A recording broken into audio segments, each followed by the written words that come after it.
maka perusahaan harus hadir memberikan satu standar yang diambil dari alternatif terbaik, yaitu yang disebut best practice, menjadi standar kerja atau SOP. Kenapa sih kok banyak alternatif? Misalnya ada 3 cara atau alternatif ya sebelum ditetapkan SOP-nya. Ada 3 cara atau meracik teh manis. Pertama adalah misal alternatif pertama, ini SOP teman-teman, yang berbentuk apa? Grafis, ya, berbentuk gambar. Ada 6 langkah, A, B, C, D, E, dan F. Ya.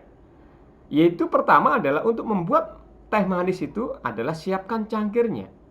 Kemudian tuang gula, kemudian tuang air panas, berikutnya dicelup, kemudian diaduk rata, kemudian teh siap. Ya, teman-teman, ini membutuhkan waktu berapa? 2 menit. Nah, membutuhkan waktu 2 menit. Kemudian yang kedua, berbeda teman-teman, walaupun tetap 6 langkah, berbeda. Yang pertama, siapkan cangkir, sama. Yang B, kalau yang pertama tadi dituangkan gula terlebih dahulu, ternyata yang nomor 2 ini tuang air panas dulu. Setelah tuang air panas, dicelupkan tehnya, baru dikasih gula, kemudian diaduk, baru teh siap. Beda kan? Beda. Ini memerlukan waktu berapa? 1,5 menit. Ya, jadi SOP itu teman-teman, enaknya kalau ada SOP itu kita tahu menit berapa lama kita butuhkan dalam satu proses itu juga gitu. Itu asiknya.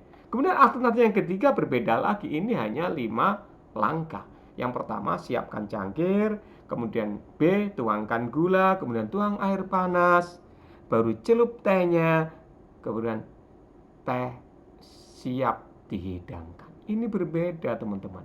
Ya, ini butuh waktu 1 menit. Ya, kira-kira ya kalau hasilnya sama, ya, kemudian caranya berbeda, waktunya juga berbeda, maka perusahaan mau milih yang mana? Itu PR-nya.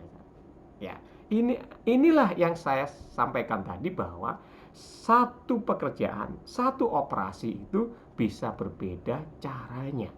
Maka perusahaanlah yang bertanggung jawab bagaimana supaya ya perusahaan, bisnis teman-teman, bisnis Bapak Ibu sekalian punya standar, sehingga siapapun pelaksananya, siapapun pelakunya, yang kita kasih tugas itu sesuai dengan yang kita inginkan. Itu. Terus ada lagi satu lagi teman-teman, biar lebih jelas. Ini ada contoh prosedur menerima tamu di kantor. Ada 3 alternatif. Yang pertama adalah CS. CS itu customer service ya. Customer service melihat tamu datang dan bersiap. Ketika tamu sudah kelihatan, maka CS sudah mulai bersiap-siap kan? Bukan main HP aja, bukan begitu, harus siap-siap. Itu yang pertama. Yang kedua, customer service menunggu sampai tamu membuka pintu dan menuju ke meja CS. Jadi pintunya dibiarin CS-nya buka sendiri. Ya, jadi tamu buka sendiri. Tapi kalau di bank-bank ya, di BRI kan biasanya security yang bukain kan. Dibukain, selamat pagi Bu, apa yang bisa saya bantu. Nah, kalau alternatif yang pertama ini enggak, tamu buka pintu sendiri, ya kan, bahkan menuju meja CS sendiri. Jadi tanpa dikawal, tanpa disambut ya. Kemudian yang ketiga, CS baru ketika tamu sudah di depan meja, CS-nya berdiri, kemudian mengucap salam. Selamat pagi Bapak Ibu, silakan duduk. Oke, ini SOP Bapak Ibu. Kemudian prosedur yang keempat, CS memperkenalkan diri dan menanyakan nama dan keperluan tamu. Selamat pagi Bapak Ibu, silakan duduk. Saya Ali Mahdi. Apa yang bisa saya bantu Bu, Bapak? Nah, kan begitu. Oke, yang kelima kemudian CS melayani tamu sesuai dengan keperluan tamu. Itu alternatif yang pertama. Nah, ternyata ada alternatif yang kedua. Pertama, CS melihat tamu datang dan bersiap. Sama ini. Prosedur yang kedua sudah mulai berbeda. CS membantu tamu membuka pintu dan mengucap salam. Berarti kalau yang nomor 1 tadi dibiarkan tamu masuk sendiri, yang alternatif nomor 2 ini CS-nya lari ke depan, buka pintu, terus mengucap salam. Selamat pagi Bapak Ibu, silakan masuk. Gitu. Terus CS memberi salam tamu untuk masuk dan mengantarnya ke tempat duduk. Silakan ikuti kami. Nah, bisa gitu kan? Baru keempat, CS mengenalkan diri dan menanyakan nama dan keperluan tamu seperti alternatif pertama tadi. Baru yang kelima adalah melayani tamu sesuai dengan keperluan tamu. Teman-teman, alternatif pertama, alternatif kedua ini kan berbeda. Nah, bisa jadi teman-teman punya alternatif yang lain, bukan? Ya, inilah yang disebut dengan standar operating procedure. Silakan di perusahaan masing-masing mana yang harus diikuti atau berbeda dengan ini, itulah yang harus kita buat, teman-teman. Oke, saya kira dari sini sudah clear. Kemudian saya lanjutkan, tadi saya baru 3 manfaat SOP. Sekarang manfaat keempat adalah bisa menetapkan jadwal pekerjaan lebih akurat. Loh, kok lebih akurat? Iya, karena setiap SOP tadi kan ketemu normnya, ukuran waktunya kan. Misalnya tadi bikin teh yang pertama 2 menit, akte yang kedua 1,5 menit, ya. Akte yang ketiga 1 menit. Nah, ketika kita tetapkan 1 menit untuk membuat teh dengan cara tersebut, kita sudah tahu kalau kita butuh 1000 cup teh, berarti kita butuh 1000 kali 1 menit, kan berarti 1000 menit. Berapa orang kita perlu tenaganya, kita sudah bisa membaginya. Kalau jam kerja sehari misalnya 8 jam, atau dalam waktu berapa kita kasih tempo, kita bisa cari orangnya yang bisa menghandle semua itu dengan tepat waktu.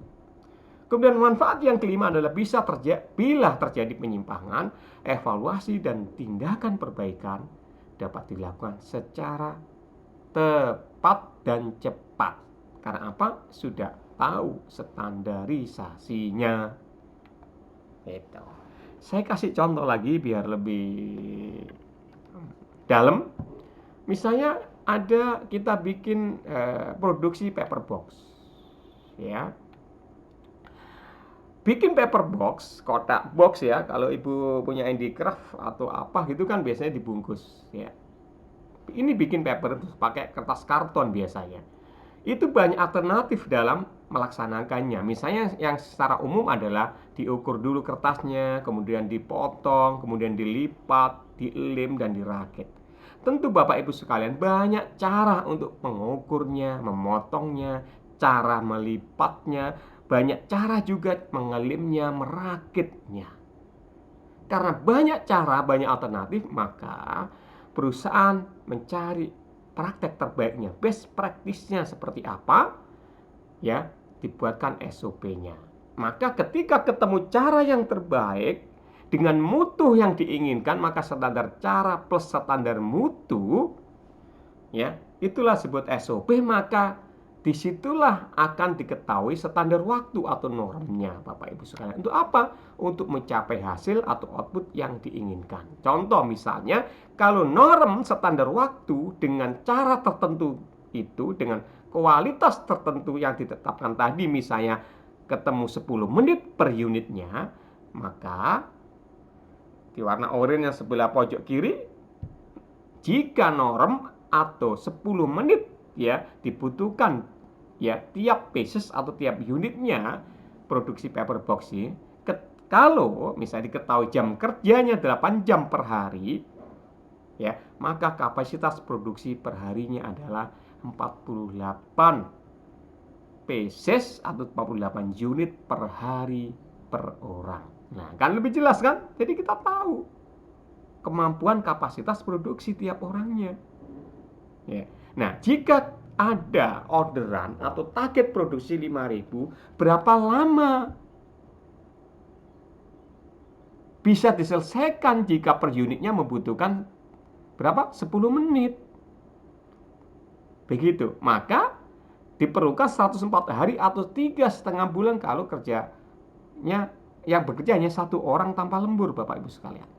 Nah, kalau ada 10 orang Ya, kalau satu orang kan 3,5 bulan. Kalau 10 orang maka menjadi 10 hari. Tidak setengah bulan lagi, itu tanpa lembur. Nah, itu kita sudah memprediksi berapa lama kita perlukan dan berapa orang harus kita butuhkan. Kemudian tentang biaya.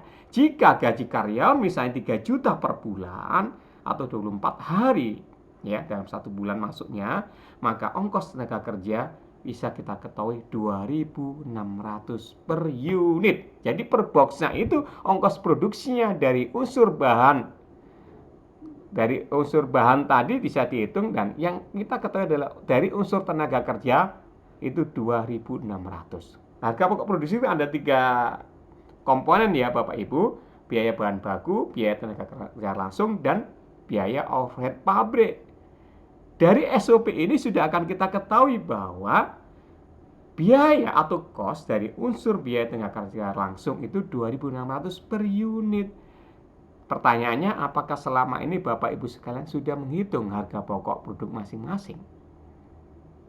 Itu masalahnya ya. Kalau belum, nanti bisa ditanyakan. Saya punya rumus, saya punya template yang mungkin Bapak Ibu perlukan dalam menghitung harga pokok dan target penjualan. Oke. Nah, itu untuk sesi yang pertama ya.